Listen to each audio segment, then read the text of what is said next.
It's not level. It should, you should get a notification, right? Are we good? Turn it a little more. Which way? That way, yeah. Right there. And then can you aim it up a little bit? Somebody's watching us not know how to use the camera. Is it? Oh.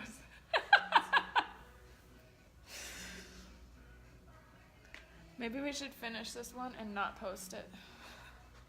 Hello! You're live. Hey guys, it's Thursday. We're going to talk to you about arm circles today. And we actually had a client that we see, Gail, and we asked her what she would like to see. She told us how much she loves our videos. Thank you, Gail. This one's for you. This one's for you, Gail. Shout out. So we asked what she might like to see, and she said arm circle, just to kind of go over the cues and the key points. So Katie's gonna be our model today. And Kirsten's actually at a computer somewhere, and she's gonna be typing in all those cues and key points in the comment section. Hi, Melanie. Hello! Thanks for watching. So,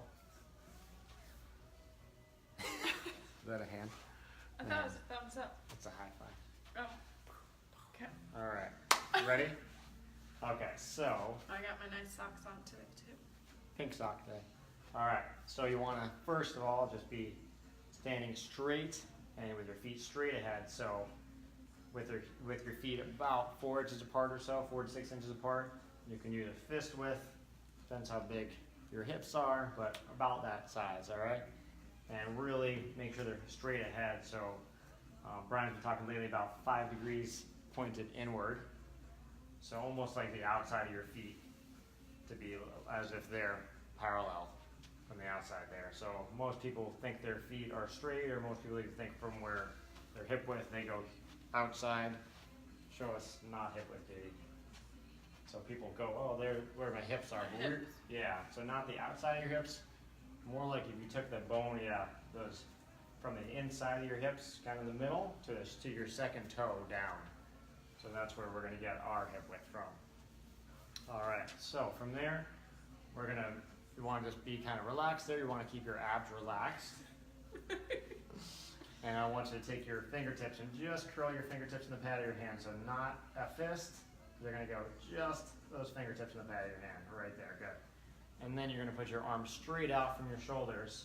You want to make sure those upper traps here, those muscles right here by your neck, don't do that. They don't shrug up to your shoulders. They stay down and relaxed. And then maybe if you turn that way.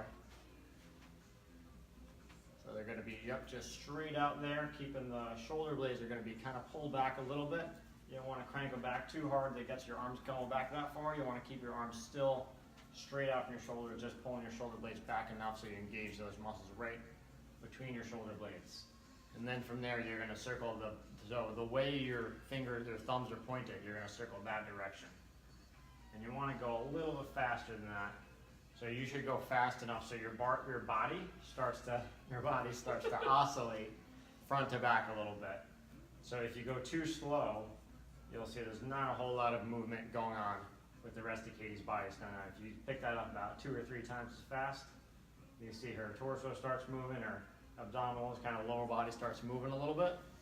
And what that's going to do is create kind of a reactionary movement through the abdominal wall, the lower back muscles, to try to balance you or get more balance front to back. So, and you can relax there, Katie. So when we're looking at someone, when we're seeing, are you twisted, where's your imbalance? So some people have an imbalance of their weight wants to go forward or backwards more. So some people get their hips too far forward. Some people get pitched forward that way. And then people get with their weights too much on their left foot or their right foot. This is really, will take into effect the left and the right foot balance, and probably will improve that. But really to get that motion occurring as you're going forward for the forward circles and back for the back circles, but to get your body kind of reacting to that, to start to balance out those muscles in the front of your body that pull you forward and the back muscles that pull you back. So it's really trying to balance all those muscles out. And again, just to go over kind of what things we see, A lot of people get overactive with their upper traps where they try to bring their arms up too high and they get really shrugging their shoulders and they say, that doesn't feel too good on my shoulders, my shoulders and my neck. So we tell them bring those arms down a little bit. Even if you need to bring them down lower, you can. Just really focusing on keeping these muscles engaged around the back of your shoulders. And a lot of people also will get their hips coming too far forward. So we'll tell people kind of bring those hips back towards their heels, and giving people a cue sometimes of feeling like if there was a wall from your shoulders to your hips to your ankles, you would be standing to that. Of course, you couldn't do that against the wall because we need some room for your arms. All right. But now if we go for the backward circle, and then again, circle the direction your thumbs are pointed back, and get some movement going there with the whole body. This is probably a good view too to talk about knee position, hyperextending versus flexing. Right. So make sure your knees don't hyperextend, and some of these things could be where we don't have you do it standing. It could be let's do it sitting. So we're taking those things out of the equation.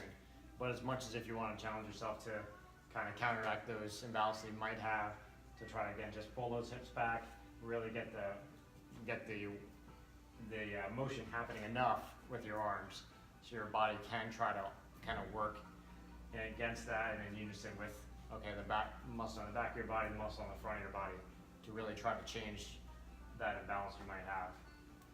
What else do you see, Katie? Anything else you should add from that? It's the big things, I think. Yeah. I mean, if there's tension, tightness in your neck, focusing on those shoulder blades, pulling them kind of down in together. A lot of people start coming up into here because their arms kind of need the help. So they start resorting to that. So we try and kind of nip that right in the butt. Making sure the arms are doing the work. People try to get their elbows bending instead of that. So we see that a lot. We see sometimes their wrists start to rotate around or flex. Really trying to get your forearm to your wrist as straight and flat as you can too. So if really like that, people try to flex it this way or that way. So really make sure you get everything as straight as you can in your circle and getting that rotation. So if you think about your arm bone here, your humerus, where it sits into your shoulder blade, we're kind of getting this motion to happen. And as that happens, that's going to also get some movement to happen more in that shoulder blade. So when someone, has a limitation in their shoulder, getting just a movement around that scapula, which helps to get some movement as you try to bring your arm up. So that's really going to help with that. And just general movement of asking your spine to extend, as you're getting these muscles around your shoulder blades to be a little more active. While it's still recruiting stabilizers in your hips and your lower body to hold you in that position while you're kind of creating that oscillation. Absolutely. I would say for some people it can be hard to get into this golfer's grip we do. So another option, if you can't get into this, is to keep your fingers out nice and straight, trying to still kind of keep this forearm and your hands engaged even if your fingertips aren't curled in. If you tried these at home and you tried to do some with your forearms and your hands nice and loose, kind of like this, compared to either that golfer's grip or keeping your forearms out, or your hands out nice and straight, you will, did I just say that backwards? I don't know. He doesn't actually listen when I talk. But you will feel a difference as far as if you're getting this forearm and your hands, all these muscles recruiting as you're going, versus if you keep that kind of laxed where the movement's actually coming from.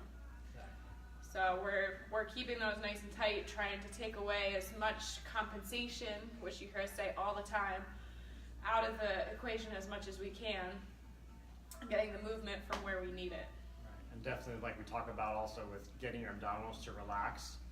So your abdominals, where people think about, I need to engage them to protect my spine, and all different things like that.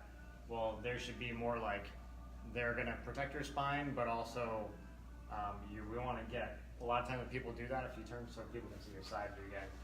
So Mine are relaxed all the time. Perfect. Now. So a lot of times when people actually engage their abdominals too much, they end up in a posterior tilt of their pelvis. So if you can get in there now. So like that way. So, and they end up where their whole pelvic girdle, their abdominals, their hips just kind of get like locked down. So instead of when we're going through a normal gait process, there should be a movement. Is my pelvis around anywhere?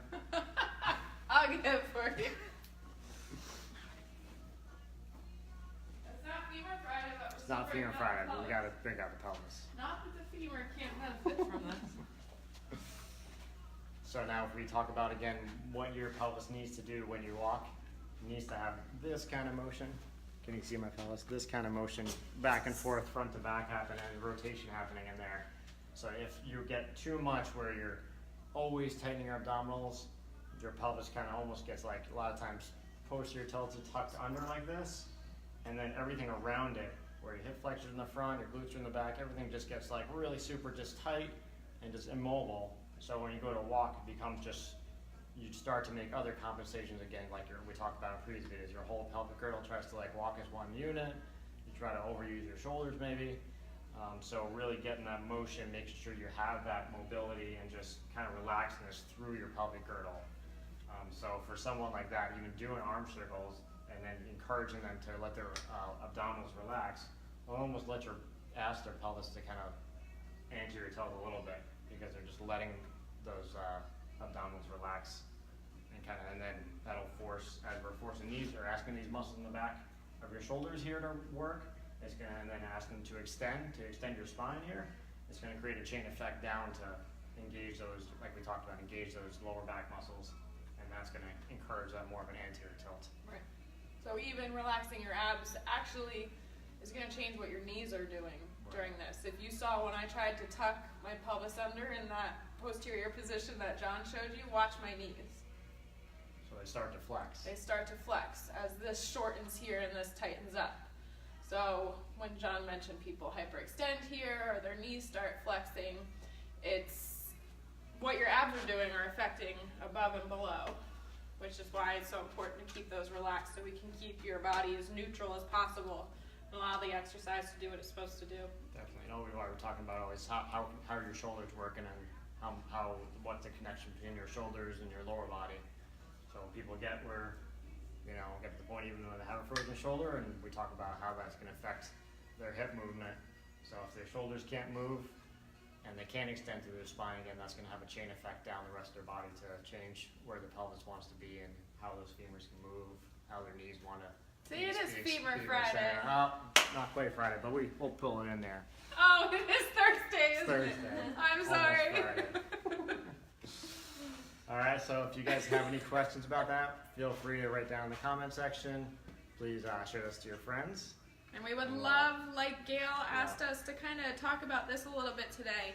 If there's exercises you do and you're like, why the heck do they have me doing this all the time? Or you're just not quite sure on some of those little things to look out for, please give us a call, send us a note, whatever. Comment section. Comments, and we would love to actually go over some of that stuff with you. Perfect. All right, thanks guys, and we'll see you next week.